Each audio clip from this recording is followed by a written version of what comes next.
નમસ્કાર મિત્રો, સ્વાગત છે તમારું આપણી આ યુટ્યુબ ચેનલમાં જેનું નામ છે ગુજરાતી જીકેની જમાવટ। તો સરકારી કર્મચારીઓ આનંદો, કારણ કે નવા નાણાકીય વર્ષની શરૂઆતની સાથે જ એટલે કે 1 એપ્રિલ 2025થી તમામ કર્મચારીઓ માટે સારા સમાચાર આવ્યા છે અને એપ્રિલ મહિનાના પહેલા દિવસે જ મિત્રો સરકાર દ્વારા આ નવી પેન્શન સ્કીમ લાગુ કરી દેવામાં આવી છે। જાણો આનો લાભ કોને મળશે અને શું છે આ નવી પેન્શન સ્કીમ, તેને લઈને વિડીયોમાં વિગતવાર ચર્ચા કરીએ। તો વિડીયોના અંત સુધી આપ બન્યા રહો। જો આપ અમારી ચેનલમાં નવા હોય તો અમારી ચેનલને લાઇક, શેર અને સબસ્ક્રાઇબ કરી બાજુમાં રહેલું બેલ આઇકોન દબાવીને ઓલ નોટિફિકેશન ઓન કરો, જેથી કરીને ચેનલ પર મૂકવામાં આવતા સરકારી કર્મચારી, પેન્શનર્સ, યોજનાઓ વગેરેને લગતા પરિપત્રો, ન્યૂઝ તમને અમારા ચેનલના માધ્યમથી સરળતાથી ઉપલબ્ધ થઈ જાય।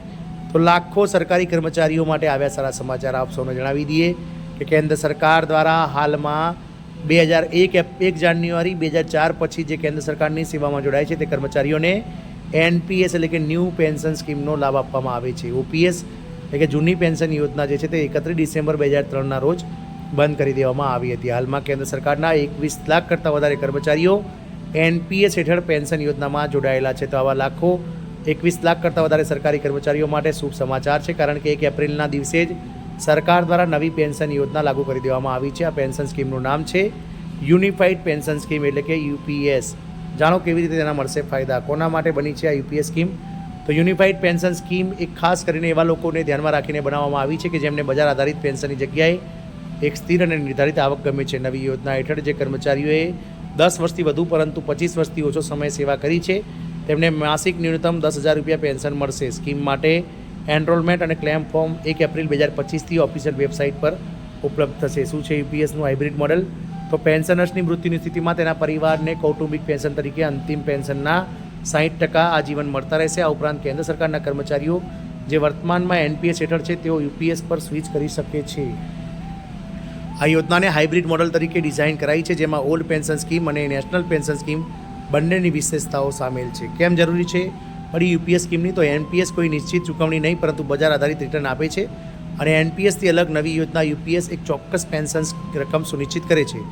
ઓપીએસને વર્ષ 2004માં એનપીએસ સાથે બદલવામાં આવી હતી। ઓપીએસ સમયાંતરે મોંઘવારી ભથ્થામાં સુધારા સાથે સંપૂર્ણ સરકારી સમર્થિત પેન્શન અપાતું હતું। યુપીએસની શરૂઆત એનપીએસની અનિશ્ચિતતાઓ વિશે સરકારી કર્મચારીઓમાં વધતી ચિંતાઓને જોતા થઈ છે। અનેક સરકારી કર્મચારીઓ રિટાયરમેન્ટ બાદ નાણાકીય સ્થિરતા સુનિશ્ચિત કરવા માટે વધુ પૂર્વાનુમાનિત પેન્શન સ્કીમની માંગણી કરી। સરકારનું લક્ષ્ય આ નવી યોજનાના માધ્યમથી કર્મચારી સુરક્ષાને પોતાની નાણાકીય જવાબદારીઓ સાથે સંતુલિત કરવાનું છે। આ પગલું રાજ્ય સરકારોને સમાન પેન્શન મોડલ શોધવા માટે પણ પ્રભાવિત કરી શકે છે। 25 વર્ષથી વધુ સેવા કરનારાઓને 50% ગેરંટેડ પેન્શનની સૌથી વધુ લાભ થશે। રિટાયરમેન્ટ બાદ સ્થિર આવક ઇચ્છતા કર્મચારીઓને યુપીએસ વધુ સારી લાગી શકે છે, જ્યારે બજારમાં ઉતાર ચઢાવની સહજ રહેતા કર્મચારીઓ સંભવિત રીતે ઉચ્ચ રિટર્ન માટે એનપીએસને પ્રાથમિકતા આપી શકે છે।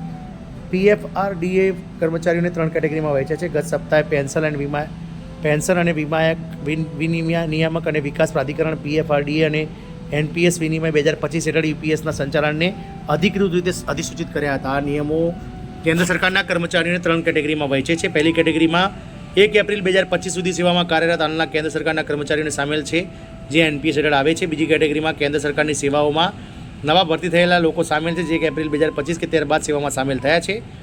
ત્રીજી કેટેગરીમાં કેન્દ્ર સરકારના એવા કર્મચારીઓ સામેલ છે કે જે એનપીએસ હેઠળ આવતા હતા અને જે 31 માર્ચ 2025 કે તે પહેલાં રિટાયર થઈ ચૂક્યા છે અથવા શૈક્ષિક રિટાયર લઈ ચૂક્યા છે અને યુપીએસ માટે પાત્ર છે કે કાનૂની રીતે વિવાહિત જીવનસાથી કે જે રિટાયર થઈ ચૂક્યા છે કે યુપીએસ માટે વિકલ્પનો પ્રયોગ કરતાં પહેલાં તેમનું અવસાન થઈ ચૂક્યું છે। કેન્દ્ર સરકારના કર્મચારીઓની આ તમામ કેટેગરીઓ માટે એનરોલમેન્ટ અને ક્લેમ ફોર્મ 1 એપ્રિલ 2025થી વેબસાઇટ ઉપર ઓનલાઈન ઉપલબ્ધ થઈ ગયા છે। મિત્રો, આમ યુપીએસ સ્કીમ 1 એપ્રિલ 2025થી લાગુ થઈ ગઈ છે। જય હિન્દ, અસ્તુ।